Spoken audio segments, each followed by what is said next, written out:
Hello, I am Cessni Tafan, founder of Homeschool Momma PH, and I am also the president and administrator for Better Together Homeschool International. Today, this is part one of a series on homeschooling that we're doing because this is the season na naghahanap tayo ng homeschool provider or nag-iisip tayo kung mag-homeschool ba ang bata or magta-traditional school. I think the most important thing that we need to know is ano nga ba ang homeschooling? Ano ang pinagkaiba ng home study sa homeschooling? Homeschooling is parent-led education. Pag sinabi po nating parent-led, ibig sabihin lang po nito na ang mga magulang po ang siyang magiging guro or tagapagturo sa ating mga anak, no? So instead of a teacher, the parents will be doing the teaching. Kasama na rin po dito ang pagpili ng curriculum at pagpe-prepare ng mga learning materials and learning activities for the child. That is homeschooling. Pwede rin naman po that homeschooling can be just about life skills. You know, every little thing that you do at home is actually a chance for the child to learn. Kung ine-expose niyo po yung anak ninyo sa pagluluto, tumutulong siya sa pagluluto, that's actually learning. If they help around the house, doing household chores, gardening, that's also part of learning. So essentially, homeschooling is a lifestyle. It's a lifestyle of learning. Reading a lot of books is part of it. No? Mostly, it's part of it. Also, engaging in enrichment activities, it's also part of homeschooling. Ngayon, sasabihin natin, meron lang ako modules and all that. May modules ako, may mga piniprint ako. Is that homeschooling also? Now, we have to understand, during the pandemic, there came this notion of home study wherein we get the modules from the regular school and then we study it at home, diba? So, ginagawa ng mga bata yung kanilang schoolwork at home at tinutulungan sila ng mga magulang. Well, essentially, you can also say that that's homeschooling. But what is the difference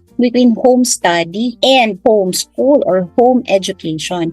Yung home study po is meron pong nakaset na curriculum galing sa isang school at yun po ay dinadala sa bahay at sa bahay po inaaral. Basically, you're still following the structure and the curriculum of the traditional school that you're in, and then you just do it at home. And then the teacher still facilitates learning because the teacher would be online to teach, or there would be 1 or 2 days that the children will go to school for them to discuss the module. So homeschooling is essentially, number 1, parent-led. Number 2 is based on the interests of the child. Number 3, it can involve everyday activities as part of learning. And number 4, it may or may not have structure. It can employ different methods. Iba-iba po ang pwede niyong gawing method sa homeschooling. That is what homeschooling is all about. Mahirap ba siya?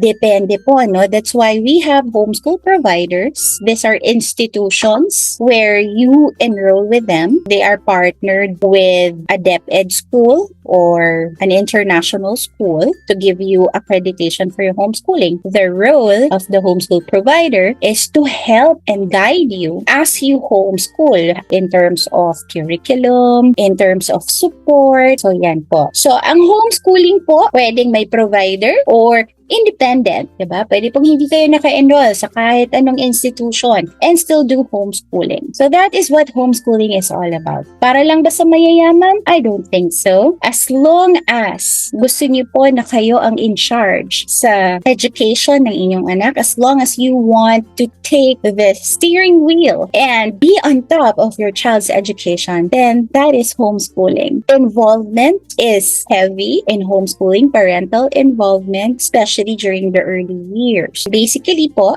that is what homeschooling. Again, it is a lifestyle. And it is not just merely doing schoolwork at home. It is more than that. So yan po. I hope that today you picked up something new about homeschooling. And stay tuned, no, for other homeschooling topics here at Homeschool Momma PH. I'll see you soon.